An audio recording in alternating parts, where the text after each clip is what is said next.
Lesson 7.5, Mortgage Points. Please read the introduction article, Is Buying Points a Wise Decision? So you are familiar with the terminology that we will be using in today's lesson. Example 1. Elizabeth and Nicholas want to buy a new home in Sunset Park. They need to borrow $350,000. Their bank offers an opportunity for the couple to buy down their quoted interest rate from their 4.5% by a 0.125% per purchased point. Doesn't sound like a lot. I promise you in the end, it's actually worth a lot. Each point that they choose to purchase is going to cost them 1% of the amount borrowed. What will the new interest rate be if 2 points are purchased? What will the cost of the 2 points be?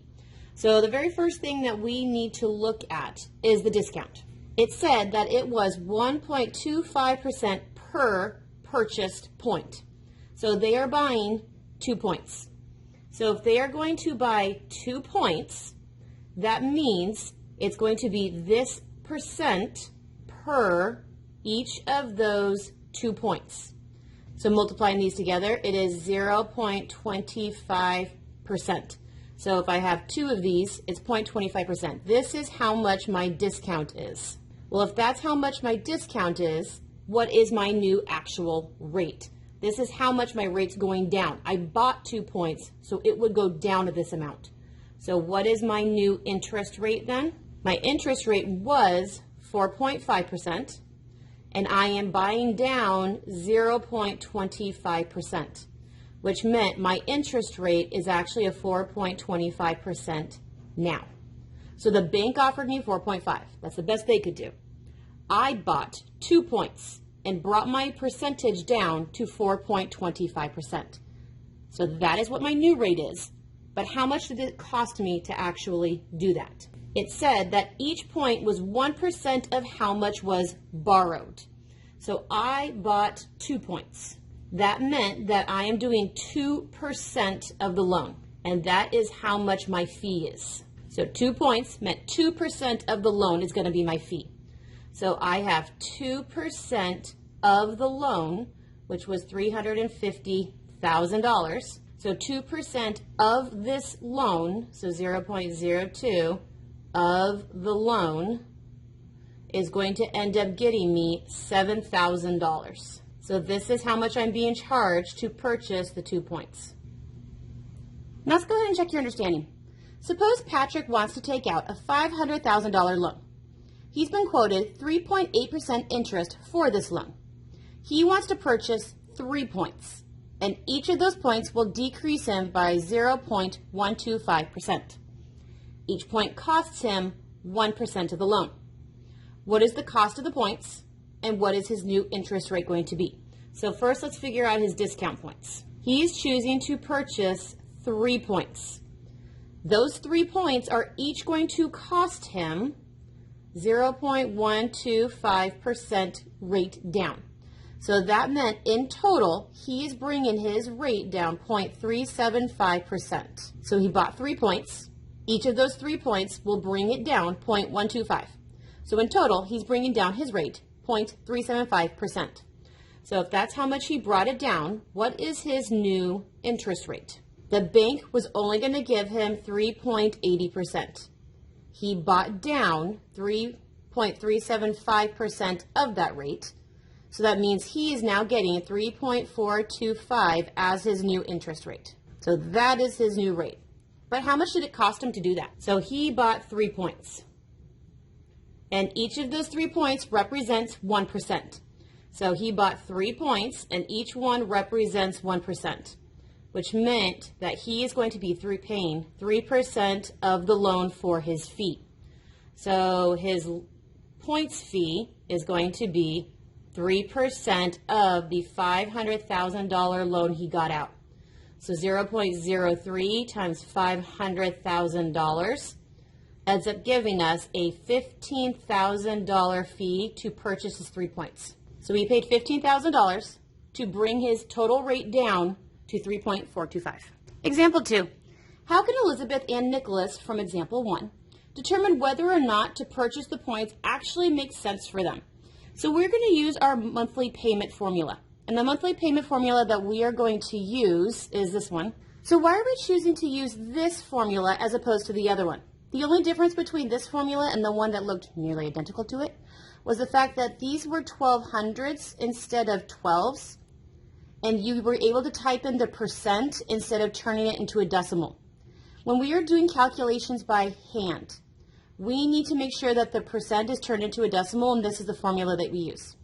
If we are using a Google Sheet and we are using a percent, we have to use the other one that takes the 1200 and takes it as a percent. But in reality, the two formulas are actually identical to one another. They're the same formula. One just allows you to keep percents, and the other one allows you to use decimals. So this is the formula that we're going to use because we're going to be calculating this by hand. So I need my M, P, R, and T. Well, my M is what I'm trying to figure out. My P is how much I'm being borrowed. So reading example 1, they are borrowing a $350,000 loan. From example 1, the rate was 4.5%, which I needed to change into a decimal because I'm using the decimal version of the formula. So this is 0.045. And from example 1, we are going to be doing a 15-year loan.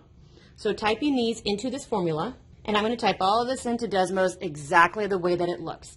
And when I do that, I end up getting 2677.4765, which when I round it, my monthly payment is about $2,677.48. This was when I had no discount points. And how do I know that this was with no discount points? Is because the rate has not changed at all. Well, what would the rate be when I used my discount points? So now let's go ahead and look at it. What if I did use my discount points? I'm going to use the same formula, and the only thing that changes is my rate. My rate is now a 4.25% because remember, they bought it down. All the rest of it is the same. So the principal, how much they borrowed, is still the same. Their term is still the same. So their formula is going to be exactly the same. The only difference is the rate. Typing this whole thing into the calculator, I end up getting 2632.9744, which if I round it, my monthly payment is $2,632.97. This was if you discounted. So this is how much my payment was without the discounts. This is how much my payment is with the discounts. It only looks to be about a $45 save. So is it really worth it? Let's take a look. So how much money did I save each month if I bought the points?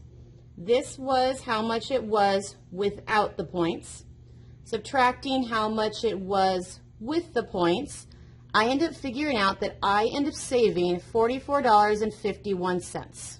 So that's how much I was saving each month because I bought down the points. Does that actually make it worth it? So I bought 2 points. Those 2 points cost me $7,000 to even purchase. If it cost me $7,000 to purchase it, and I'm saving this amount every time, how long will it take me to have the amount I saved equal how much I used to actually get that savings? This is called the break-even point. When will how much I saved equal how much I spent? So this is how much I spent. Divide that into how much the payments are, and this will tell me that I have 157.26 months worth of that payment. So that ends up being about 157 months. So 157 months actually turns out to be about 13 years. How long was my loan? My loan was 15 years. So it's worth it because I broke even and then started saving for the last about 2-ish years of the loan. So this one is worth it. Now let's go ahead and check your understanding. If you are unsure about how long you will keep your home, because remember in the example 2, it was only worth it because I finished saving in 13 years and I knew I was going to be in there for 15. So I saved 2 years worth of payments worth in there. So if you're unsure about how long, because that's important, does it make sense to buy your points? So basically, if you think you're going to be in the home by the time you broke even, it's worth it. If you are not sure you'll be in the home long enough to make it break even, then it's not worth it. Example 3. How much will Elizabeth and Nick from example 1, so we're still looking at our example 1, how much will they save over the lifetime of their loan because they purchased the 2 points? So the first thing is, how long is their loan? Their loan was 15 years, which means how many payments are they actually paying in the loan? So every single one of those 15 years has 12 months worth of payments. So every one of these 15 years ends up having 12 payments, which means in the end, they end up having a total of 180 payments. We calculated their break-even point, and their break-even point was at month 157. So if that's the break-even point, that means that they're going to only save money from months 157, because that's when they broke even, to the finish of it, which is 180. So this ends up being only 23 months that they are saving. So if they're only saving for 23 months, and every single one of those months, which we realized in example 1, every single one of these 23 months ended up saving $44.51. So how much did they end up saving? So every single one of those 23 months, they saved $44.51, which means in total, they ended up saving $1,023.73. So they paid off the cost, they saved past the breaking point, and then ended up saving an additional $1,000 because they bought down their points. Now let's go ahead and check your understanding. How much would Elizabeth and Nick have saved if they purchased 3 points? So we need to do all of examples 1, 2, and 3 here to figure out the answer for 3 points. So my first step, what is my new discounted rate? So if I purchased 3 points, we know that every single one of those 3 points was a discount of 0.125% off the rate, which means in the end, I am asking and paying for 0.375% of a discount rate. If that is my discount rate, then what is actually my new rate? In the problem, my rate was given to me as 4.5%. I bought down 3 points worth, so this is how much I'm buying down my rate. So that means my official rate the bank is going to honor is 4.125%. So this is my new rate. How much did it cost me to buy it down those 3 points? So those 3 points, how much did they actually cost me to get? So I have 3%, because remember, every single one of those points was a percentage of the loan. So I'm paying for 3% of my $350,000 loan as my fee. So this ends up being a $10,500 fee for the points. So where did the 3% come from? It's because every single one of these points was 1% of my loan, and that was my loan. So 30% of my loan, then this is how much I am paying down. So I know my new rate, and I know how much it's going to cost me. Well, now what is my monthly payment if this is my new rate? So it's going to be the same equation we used before, but their interest rate is changing. So this is going to be my equation. When you type all of that into the calculator with your new interest rate being used, I found my answer to be 2610.8865. Rounding that, we get our monthly payment to be about $2,610.89. This is my new monthly payment because I bought down my rate. Well, if this is how much I bought down, how much did I end up actually saving? When I didn't buy down my rate, I was paying $2,677.48 per month. But I bought down my rate. So now my payment is $2,610.89. Which meant because I bought down my rate, I am getting $66.59 of savings every month. If that's how much I'm saving per month, then when is my new break-even point? So I can figure out, was it even worth it? So my break-even point, I ended up spending $10,500 for my loan. That is how much I ended up spending to get it down to here. If I need to break that up into my $66.59 increments, how long is it going to take me to finally add up to this section? It's 157.681. It still occurs in the 157th month. So it's still going to occur 157 months worth before I break even, which meant that I have 23 months worth of savings. And I'm saving at $66.59 per month. So for 23 months, I am saving $66.59. So that means over the course of the entire 23 months, I will save $1,531.57. So I broke even. How much I paid to pay down my rate, I made it back, and then made an additional $1,500 worth of savings.